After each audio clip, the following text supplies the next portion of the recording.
Hey everybody, welcome back to SFF180. It is Monday, October the 8th, and time once again for the mailbag. Thomas here, your host as always. Thank you for joining me.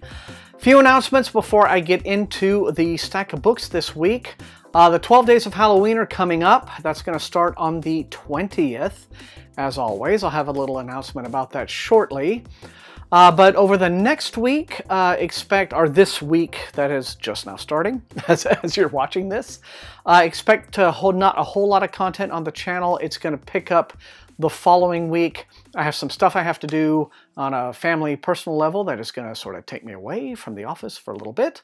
But no worries, I've been keeping up with my reading. Very exciting batch of books coming up for Halloween, but also a few others for this month of October. Top 5 Wednesday that I'm doing, and then it's all leading up to 12 days. This is always my favorite and my most exciting month on the channel. Got a couple new Patreon supporters, and I appreciate them very much, especially right now because it looks like YouTube is back on its bullshit a little bit in terms of this sort of instant demonetizing. The demonetizing thing has come back. The last couple of videos I've done, including the mailbag, I'm like bewildered as to what is up with that. Now, the ad revenue from my videos is like never so great that it's like this thing I rely on, but it's nice to have, you know. But when YouTube does this kind of thing that is inexplicable and there's no rhyme or reason to it, having the additional support of the folks who choose to do my Patreon has been really, really great, and I appreciate it so much. Basically, the Patreon money, 100% of that essentially gets, that's what I use to pay Matt Olson, my wonderful and talented channel artist, for all the great thumbnails that he does for me. So thanks to those folks for contributing to that. I guess that does it. That wraps it up for the announcements, a few more than usual, so let's not waste any more time and dig into these books, okay? And we're going to start off this time with something from Random Penguin. And we're starting off this week with a book called The Beast's Heart. This comes out from Ace Books on February the 12th. So we're looking forward a little bit. This appears to be yet another Beauty and the Beast retelling. How many of these do we need? I have no idea, but I guess there's perpetually a market for them. But the way they're talking about this one, it says it's told from the point of view of the beast. Okay, so that's different. Leaf Shallcross, that's the author, spent her younger years immersed in the magic of fairy tales. All right, then. She wondered how the beast, who had done something so horrible he was turned into an animal and locked away for a century, could be such a sympathetic character, and how could Beauty's father consider giving up his daughter to Beast, even to save his own life? Okay, then, set in a vibrant 17th century France, imbued with magic, it breathes new life into treasured characters Beauty, here known as Isabeau, and the Beast, telling it solely from Beast's point of view, provides readers with a fresh and necessary, it says, perspective, and allows the introduction to a host of new characters that bring charm and complexity to the tale. Okay, well then, there you have it. A retelling from the Beast's point of view. The Beast's Heart, and it comes out on February the 12th from Ace Books. And this next one is a very small book from Random Penguin, so obviously a mass market paperback, I think. And it's what I thought it would be. It's the finished copy of The Way of the Shield by Marshall Ryan Maresca. This is his latest Maraudane novel, and this starts a new story arc in the Maraudane series called the Maraudane Elite. And if the guy looks like Captain America, there's probably good reason for that. This is described as a hope punk, which, yeah, I know, I am tired of seeing this, this use of the suffix punk to describe pretty much anything these days. It's a little bit overused, kind of been stripped of its meaning. Punk means a very specific thing, okay? But hope punk actually might be kind of punk these days, because we are living in interesting times, shall we say. And yeah. So something that is positive and affirming is perhaps not quite the norm anymore, right? Anyway, The Way of the Shield is about this fellow, Dane Heldren, who has always dreamed of being a member of the Tarian Order. In centuries past, the elite orders of Druthal were warriors that stood for peace, justice, and the common people. But now, with constables, king's marshals, and a standing army, there's little need for such organizations, and the Tarian Order is one of the last remnants of this ancient legacy. Nevertheless, Dane trained his body and mind, learning the arts of defense and fighting to become a candidate for the Tarian Order. When a failed rescue puts Dane at fault for injuring the child of a powerful family, his future with the Tarians is in jeopardy. The Parliament controls the purse strings for the Order, and Dane has angered the wrong members of Parliament. He returns to the capital city of Maraudane in shame, ready to be cast out of the Order when the period of his candidacy ends. Dane finds Maraudane in turmoil, as revolutions and dark conspiracies brew around him, threatening members of the Parliament and common people alike. Dane is drawn into the uproar, desperate not to have one more death or injury on his conscience, but the Order wants him to stay out of the situation. The city threatens to tear itself apart, and Dane must decide between his own future and his vow to always stand between the helpless and harm's way. So you have a genuinely good altruistic hero trying to do the right thing. The Way of the Shield, and I believe this is out right now. I think it came out this past Tuesday from Daw Books in mass market paperback. And this next one in a big old vacuum sealed envelope is from, it's from Simon & Schuster. Let's see. Well, this is wild and strange and very psychedelic from Simon & Schuster. It is a YA. And it's a book called Rabbit and Robot. Comes out well, I guess it came out, past tense, September the 25th. The author is Andrew Smith, and it says, and his whole philosophy is keep YA weird. All right, someone needs to. A story about space and robots. It's a great read for the reluctant teen reader, apparently. Cager Messer's whole life is just a list of things he hasn't done. Well, kind of like mine. It's a long list. It's the way it's always been. He was born the son of a billionaire. Okay, well, not like me. The creator of the infamous Rabbit and Robot television program, which literally everyone has seen except for him and his best friend, Billy Hinman. So he takes control of his life in the only way he knows how, by getting high on Woz every day. When Billy and Cager's caretaker decide it's time for him to get his life back together and shake his Woz addiction, they transport him up to the Tennessee, one of Cager's father's giant lunar cruise ships that orbits the Earth. It's fitted with hundreds of different floors, zoos, fields, casinos, and even entire cities and ecosystems. On top of that, it's manned by robots called V.4 cogs. After Earth, in the midst of 30 simultaneous wars, burns to ash beneath them and becomes a toxic wasteland, this is just going right off the rails in an interesting way. I kind of like it. Cager and his friends all get stuck aboard, but with the V.4 cogs becoming increasingly insane and cannibalistic, the boys have to wonder if they'll be stranded alone in space forever. Cager's poignant teen voice and mannerisms will resonate with all readers, with moments of both laugh-out-loud hilarity from crazy robots and seriousness in addressing Cager's rehabilitation. It's the perfect balanced read. Rabbit and Robot will make you laugh, cry, and consider what it really means to be human. Well, I gotta admit, sounds completely batshit. But it could be, it's certainly different from the run-of-the-mill YA, isn't it? But Rabbit and Robot, available now from Simon & Schuster. Okay, interesting. This next one is another YA. This is from HMH, Houghton Mifflin, young readers. It is called Grim Lovelies. The author is Megan Shepherd. And it's an interesting cover. Kind of nice. Goes like this. 17-year-old Anouk envies the human world where people known as pretties lavish fast cars and high fashion on themselves and have the freedom to fall in love. But Anouk can never have those things because she is not really human. Enchanted from animal to human girl and forbidden to venture beyond her familiar Parisian prison, Anouk is a beastie destined for a life surrounded by dust bunnies and cinders, serving Mata Vittoria, the evil witch who spelled her into existence. That is until one day she finds her mistress murdered in a pool of blood and Anouk is accused of the crime. Now the world she always dreamed of is rife with danger, pursued through Paris by the underground magical society known as the Haute. Anouk and her fellow beasties have only 3 days to find the real killer before the spell keeping them human fades away. If they fail, they will lose the only lives they've ever known, but if they succeed, they could be more powerful than anyone ever bargained for. Interesting. Okay. And this one is available now. Grim Lovelies by Megan Shepherd, available now in hardcover from HMH. And this little one here is from Random Penguin. Okay, well, the YA is coming in hard and fast this week. This is the electrifying conclusion to the Kingdom on Fire series by Jessica Cluess. This is called A Sorrow, Fierce, and Falling. A lot of these YA books just have really dramatic titles, don't they? So it follows up A Shadow Bright and Burning and A Poison Dark and Drowning. Okay then. This comes out October the 16th, and I guess I can't really say too much in terms of, you know, not wanting to spoil everything. It says it's clear that Cluess adores the Harry Potter series and Jane Eyre. Yes, so do you, so does everyone.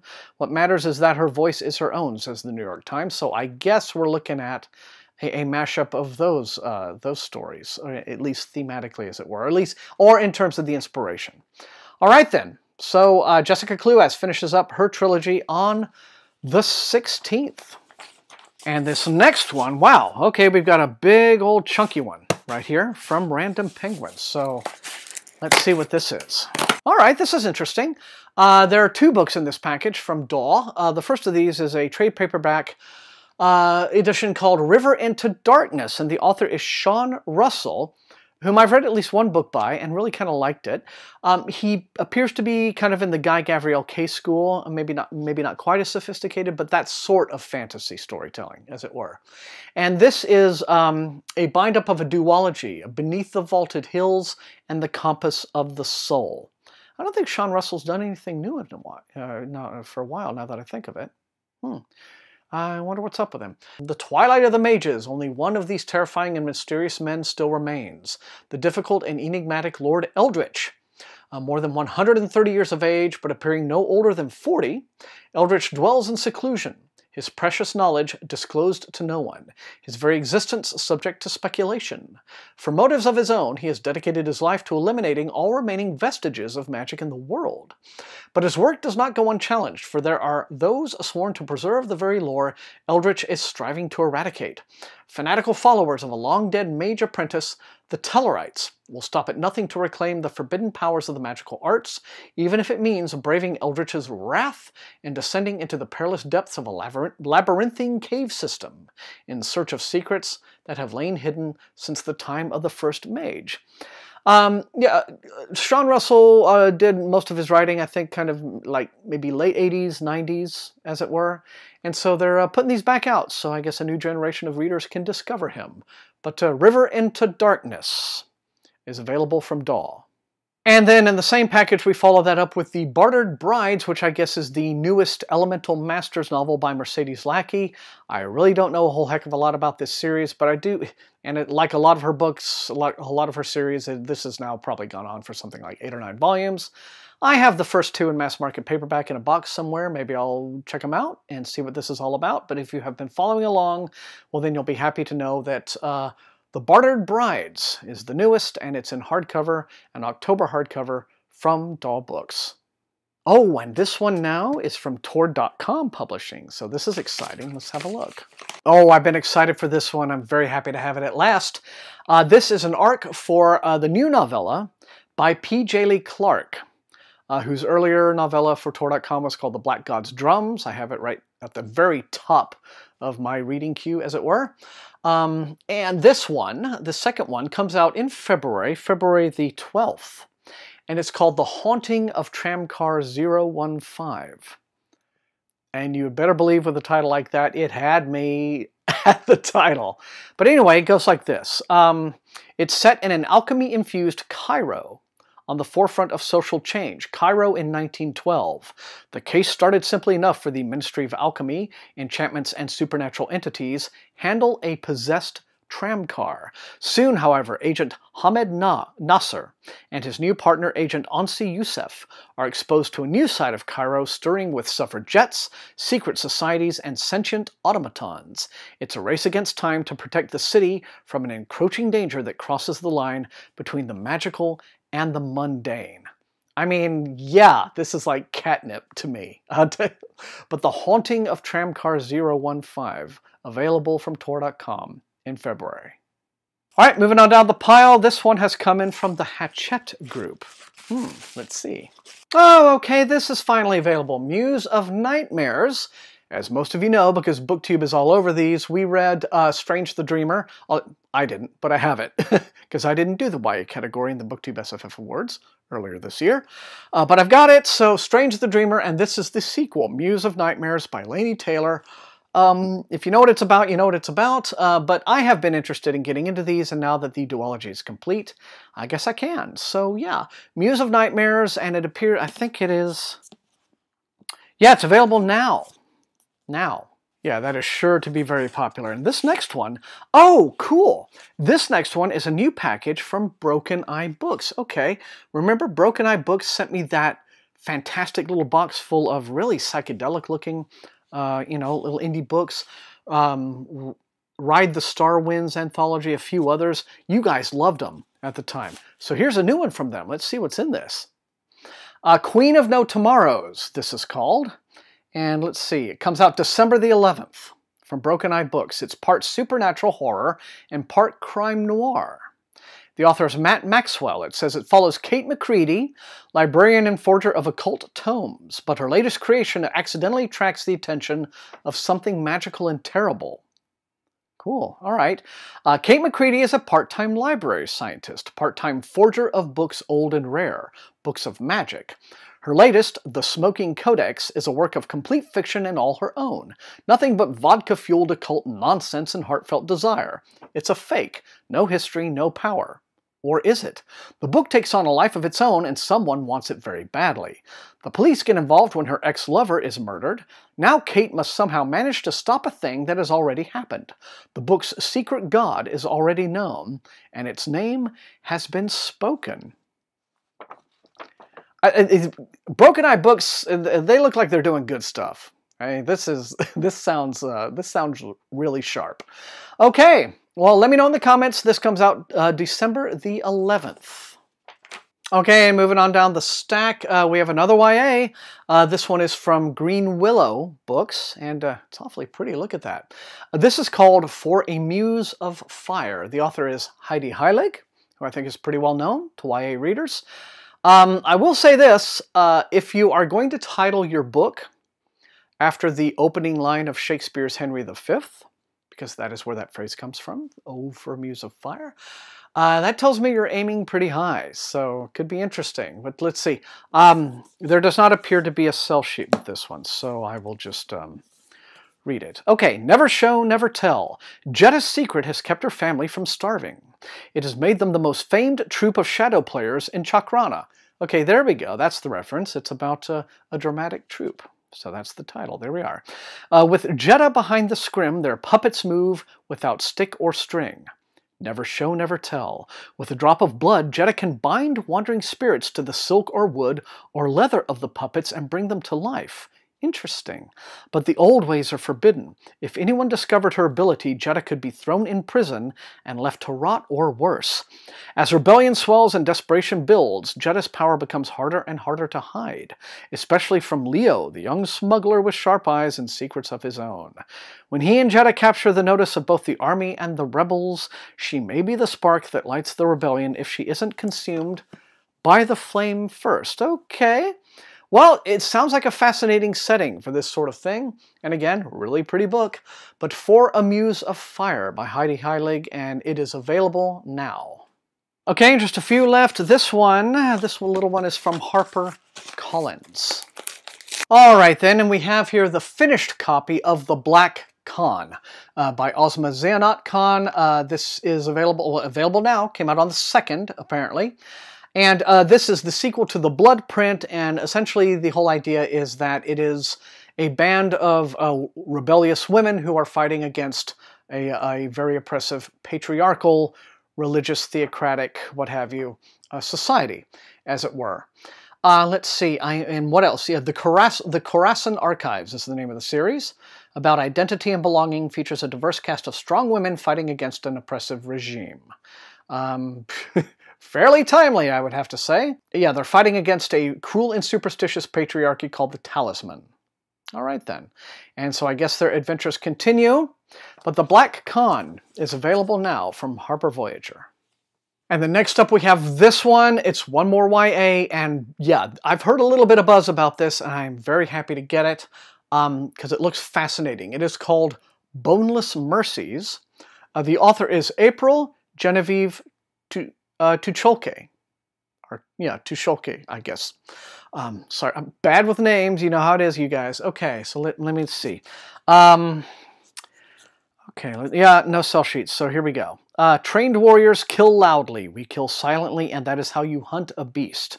Okay, so you kind of get the theme there. Hunters, beast. All right. Frey yearns for a life worthy of saga and song, but she is a boneless mercy, a member of an ancient female sect that has survived the rising and falling of kingdoms. Mercies are death traders, doomed to roam Vorsland, killing the old and the sick for meager pay. Their methods are quiet, even merciful, yet wherever their work leads them, their daggers inspire unease. Frey and her band of mercies, Ovi, Runa, and Juniper, are weary of the death trade and dream of a bigger life.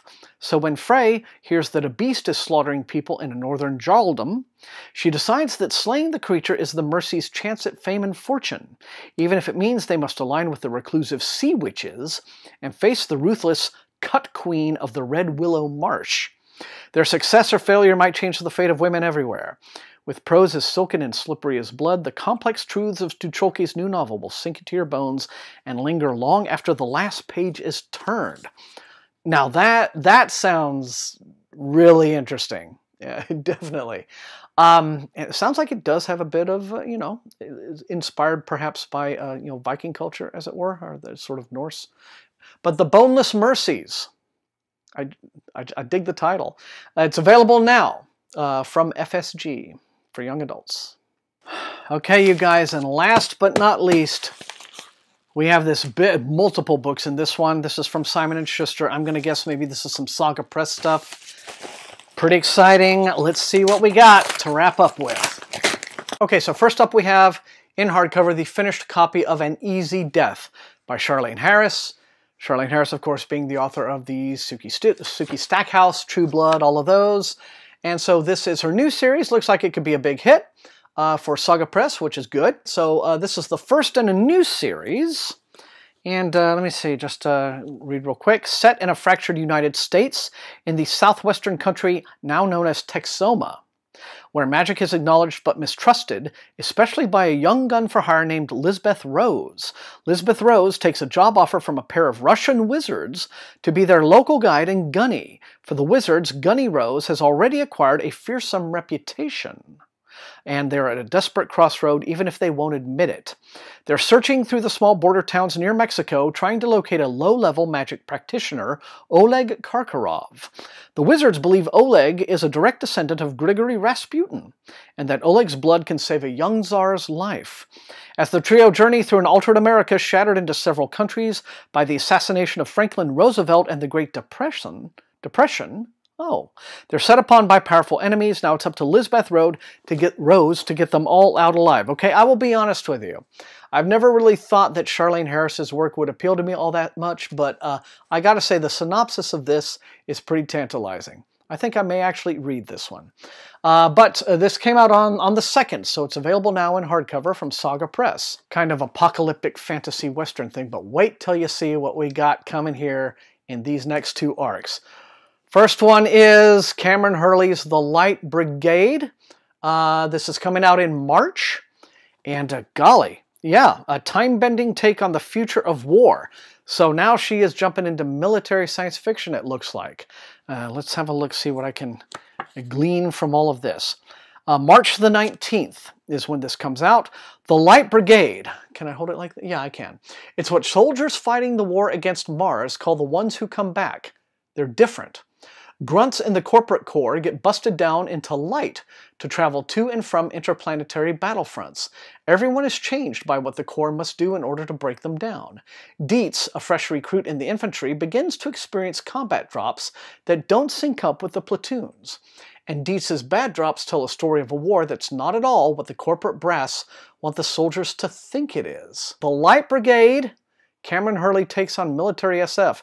This could be really, really cool. On March the 19th. And next up is another one I've been looking forward to. This looks like a new space opera and is by Elizabeth Bear. It is called Ancestral Night. And this one I think is available March the 5th. Yes, that's what it says. So, wow. Yeah, the creme de la creme, I think. Lots of good stuff this week. But to wrap up with these two, pretty exciting. So let's see what this one is all about. Hamey DZ thinks she knows what she wants. She thinks she knows who she is. She is wrong. A routine salvage mission uncovers evidence of a terrible crime and relics of a powerful ancient technology. Hamey and her small crew run afoul of pirates at the outer limits of the Milky Way and find themselves on the run and in possession of universe-changing information. When authorities prove corrupt, Hamey realizes that she is the only one who can protect the galaxy-spanning civilization from the potential power of this ancient technology, and from the revolutionaries who want to use it for terror and war.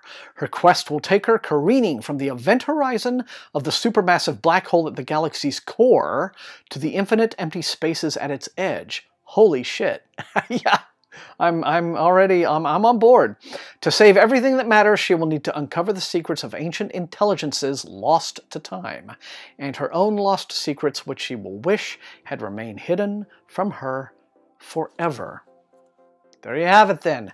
Ancestral Night from Elizabeth Bear, March the 5th from Saga Press. Let me know in the comments. Right on. There we have it. Pretty exciting haul, I have to say. You guys know the drill. Light up those comments. Let me know which of these looks most interesting and exciting to you, which you would like to see me prioritize for review. Otherwise, if you enjoyed watching, slam that like button, share the video far and wide with all of your SFF reading friends, and above all, please subscribe if you haven't done so. That is how the channel grows. You can also support SFF180 at my TeePublic store and at my Patreon, where recruits into Wink's Army get little perks like getting to see these videos sometimes a little bit early access. I want to thank all of those people for their additional support. Have 2 new recruits that have come by in the last couple of weeks. So I want to welcome them. And I want to thank all of you guys for being amazing, fantastic viewers as always. And until I see you all next time, happy reading.